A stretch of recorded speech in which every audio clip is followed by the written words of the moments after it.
어느 집에서 외출을 준비하던 아내가 급하게 남편에게 소리를 쳤대요.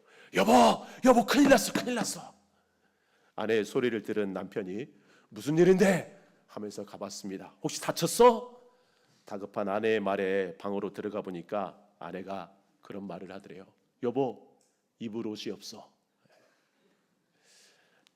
우스갯소리일 수 있지만 여성분들에게는 옷이 정말 중요하죠. 중요합니다. 여러분, 우리의 상황 속에서, 우리의 삶에서 때때로 정말 중요한 일들이 있어요. 그리고 그 일들 가운데서 정말 큰 일이라고 할 수 있는 그런 일들을 경험하게 됩니다. 학생들 같은 경우는 학교 가는 것이 때로는 정말 큰 일일 수 있습니다. 특별히 시험을 앞두고는 정말 마음의 무게감이 정말 천근만근일 수 있어요. 어떤 학생들은 그 시험 앞두고 스트레스 때문에 잠을 잘 못 자는 학생들도 있고요. 또 청년들은, 남자 청년들 같은 경우는 군대를 가거나 또 우리 청년들 취업을 하거나 결혼을 앞두고 정말 많은 생각들을 하게 되죠. 40, 50대는 아이들을 키우는 것, 또 때로는 연로하신 부모님을 챙겨드려야 하는 일들이 큰 일로 느껴질 때도 있습니다. 그런가 하면 60, 70대는 어떻습니까? 어떻게 하면 건강을 유지하면서 살아갈 수 있을까라는 것이 정말 큰 무게감으로 느껴질 때가 있죠. 여러분, 살다 보면 그 밖에도 생각지 못한 큰 일들을 만나기도 하는데요. 이번 주에 홍콩에서 큰 화재가 있었죠. 그 화재 속에서 많은 인명피해도 있었는데요. 그 가운데 이렇게 기사를 보니까 한 생존자가 그런 말을 하더라고요. 자신은 평소에 내 몸 하나쯤은 내가 지킬 수 있다고 생각했대요. 어떤 상황 속에서도 내 몸 하나쯤은 내가 지킬 수 있다는 자신감으로 살았대요. 여러분, 우리도 때로 그렇잖아요. 어떤 일들 앞에서 어떤 자신감 속에 그래, 나는 할 수 있어 라는 생각도 갖고, 때로는 내 몸 하나쯤은 내가 지킬 수 있다라고 하는 그런 자신감 속에 살아갈 때가 많습니다. 그런데 그 생존자의 말 속에서 고백되어지는 말이 이번 화재를 통해서 그 생각이 완전히 깨졌다라는 거예요. 정말 내가 할 수 있는 게 아무것도 없대요. 그 집에서 홀로 구출되기를 바라면서 그렇게 지내는 가운데 그래도 감사한 것은 소방관을 통해서 구출되었다라는 거죠. 여러분, 우리의 삶에서 느끼는 어떤 당하게 되는, 만나게 되는 그런 큰 일들 중에는요, 도저히 우리의 힘으로 어떻게 할 수 없는 그런 일들이 얼마든지 있습니다. 간절히 원하고 바라지만 때로는 이루어질 수 없는 그런 일들 가운데서 어떤 때는 소망마저 사라져버리고 그냥 현실의 삶에 적응하면서 살아가야 할 때도 있지요.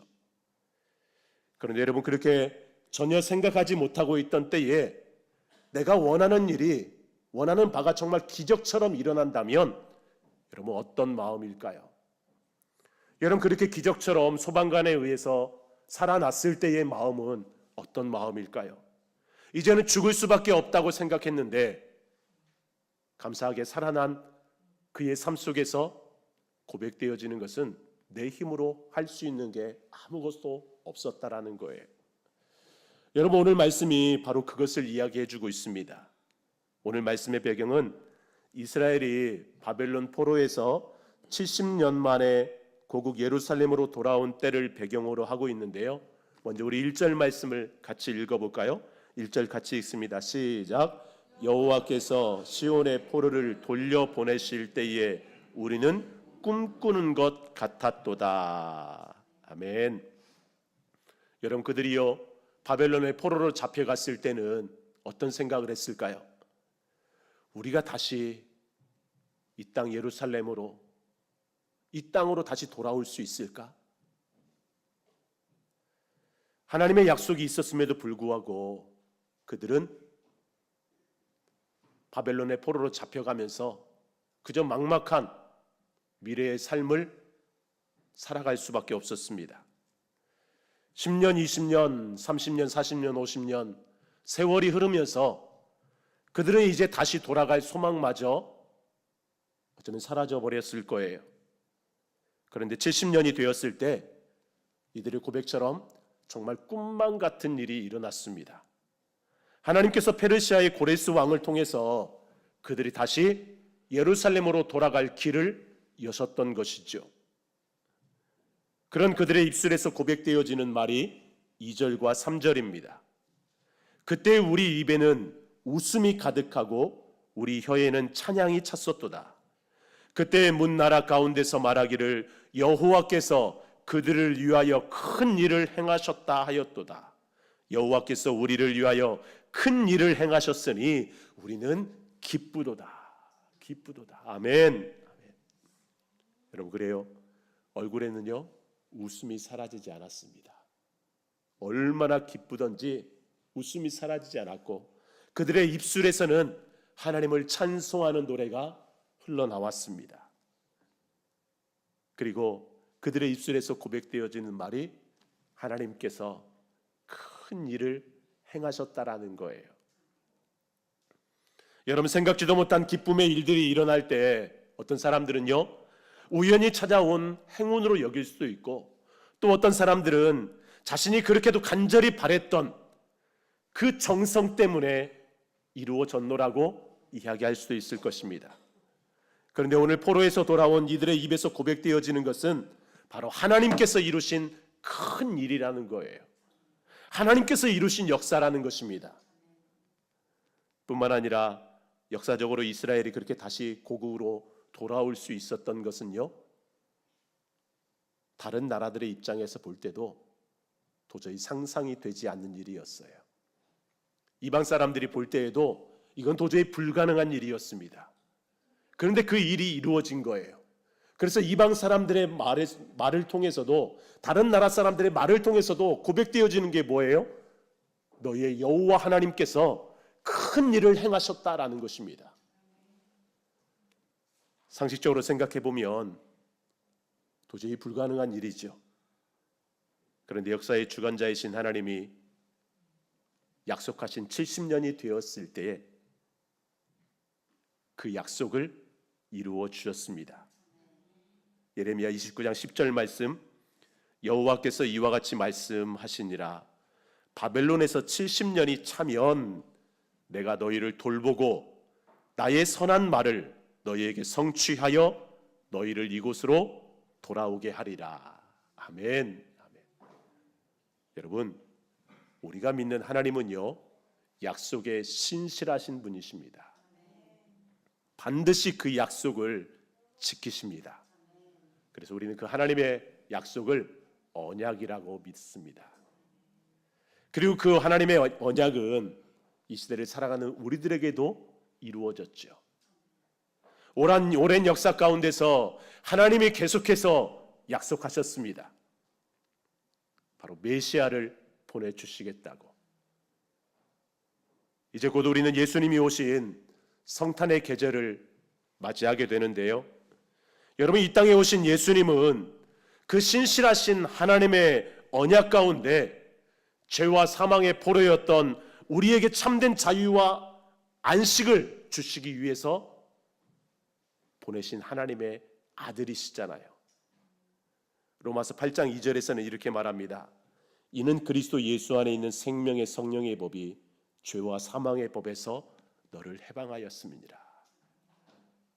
그렇게 십자가에 죽은 예수님의 죽음이 우리의 죄를 위한 그런 죽음이었고 다시 살아나신 예수님의 부활이 우리로 영원한 생명을 얻게 하는 하나님의 능력이었던 것입니다. 그 예수님의 십자가의 죽음과 부활을 우리는 믿고 있죠.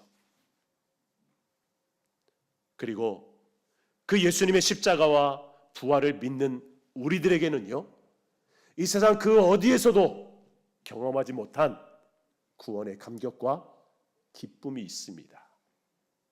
하나님이 그것을 우리에게 주시는 거죠.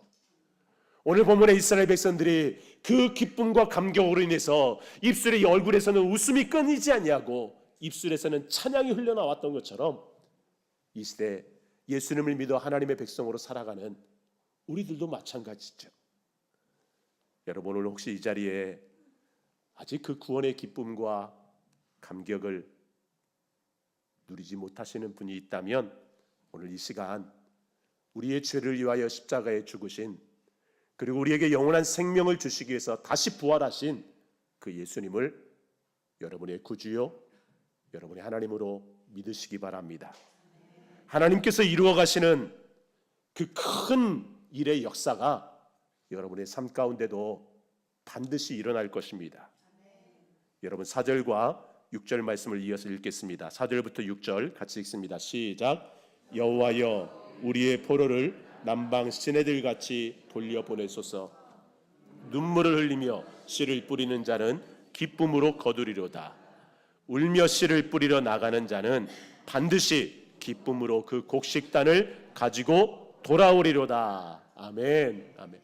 여러분 1절부터 3절의 말씀이 이미 나에게 베풀어 주신, 이미 우리에게 베풀어 주신 그 하나님의 큰 일을 기억하면서 감사하면서 감격했다면 4절부터 6절의 말씀은요, 앞으로 이루실 하나님의 큰 일을 기대하면서 기도하면서 찬양하는 것이 바로 4절부터 6절의 말씀입니다. 여러분, 먼저 돌아온 자들이 1절부터 3절에 고백하잖아요. 정말 꿈꾸는 것 같았다. 하나님께서 우리에게 이루신 이 큰 일의 역사가 정말 꿈꾸는 것 같은 일이라고, 이것이 우리에게 큰 기쁨이 되고 감격이 되었노라고 고백합니다. 그런데 여러분, 그렇게 먼저 돌아온 자들은요, 그렇게 우리가 돌아왔으니 이제 됐다라고 생각만 하지 않습니다. 아직까지 돌아오지 못한 자들을 기억하면서 하나님 앞에 기도해요. 주님, 우리를 다시 돌아오게 하심을 감사합니다. 그러나 하나님, 아직까지도 돌아와야 할 이들이 아직 남아 있습니다. 저 이방 땅에 아직까지 돌아와야 할 그들이 남아 있습니다. 하나님, 그들이 남방 시내처럼 이 땅에 다시 돌아올 수 있도록 길을 열어주십시오. 그것이 바로 먼저 돌아온 자들의 기도였습니다. 그리고 여기 4절에서 말하는 남방은요, 이스라엘의 남쪽 땅을 이야기하는데 바로 네게브 사막을 말합니다. 광야예요. 사막입니다. 전혀 아무런 생명의 소망이 보이지 않는 곳입니다. 그런데 하나님께서 그 땅에 비를 내리시면 어떻게 됩니까? 메말랐던 골짜기가 순식간에 강물이 되어서 흐르고요, 죽었던 것 같은 그 땅에서 푸른 생명이 살아나기 시작합니다. 여러분, 여기서 남방 시내들 같이 돌아오게 해달라라는 것은요, 그렇게 돌아올 자들이 저 이방 땅에서 마치 죽어가는 영혼처럼 그렇게 살아가고 있지만 하나님께서 회복시키시는 이 시온을 통하여서, 이 예루살렘을 통하여서 그들 또한 다시 살아날 수 있도록 하나님, 그들이 이 예루살렘에, 이 시온에 다시 돌아올 수 있도록 해주십시오라고 하는 간절한 소망이 담긴 기도인 거지요. 그 간절함은 5절과 6절에서도 계속됩니다. 여러분, 은혜의 단비로 인하여서 이제 새 생명이 살아날 수 있는 근거가 되었습니다. 그래서 농부는 그 땅에 씨앗을 뿌리는 거죠. 씨를 뿌리는 수고를 아끼지 않는 그 농부의 모습을 통해서 기쁨으로 거두게 될 그 수확의 날을 바라보며 기도하고 있는 것입니다. 그래요, 여러분, 구원의 역사를 이루시는 하나님에게는요, 아직 돌아올 자들이 있습니다. 당연히 먼저 하나님의 자녀된 우리들도 그들을 바라볼 수 있어야 합니다. 어쩌면 그들은 영적으로 메마른 광야의 삶을 살아가고 있는지도 모르겠어요. 그런 그들에게 필요한 것이 무엇이겠습니까?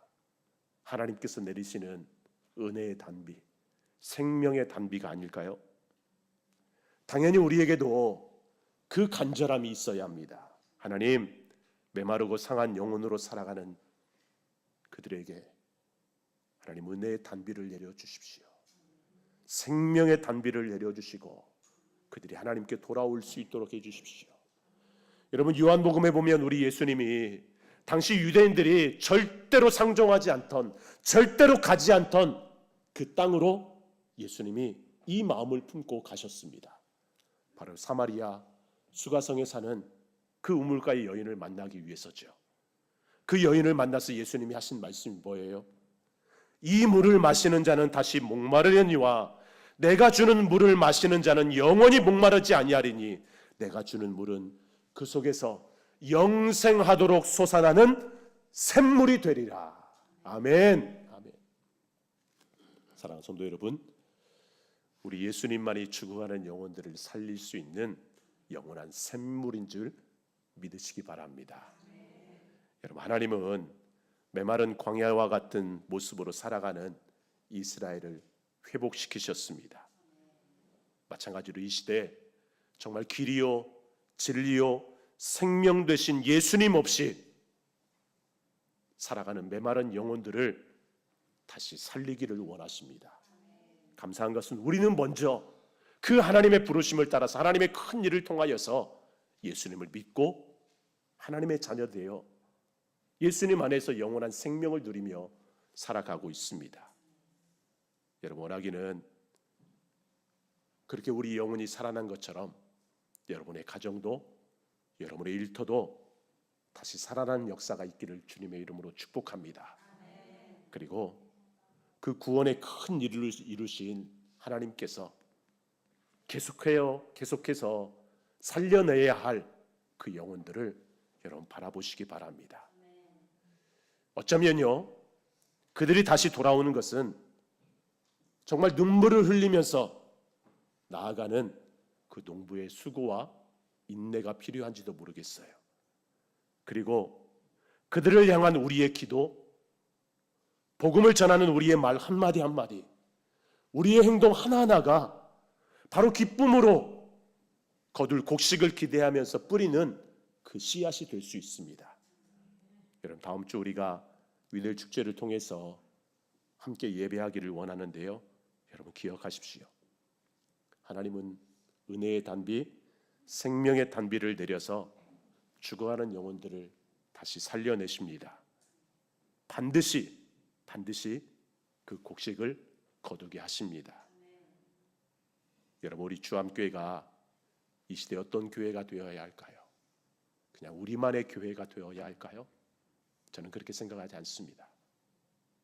정말 이 시대 교회다운 교회가 되어서 이 땅에 희망이 되는 교회, 정말 어디가 길인지 무엇이 진리인지 생명인지 알지 못한 채 살아가는 그들에게 예수님을 소개하고 우리 예수님께로 나오면 살아난다고, 그렇게 주님의 몸된 교회로 많은 영혼들을 구원하는 그런 하나님의 나라가 되기를 원합니다.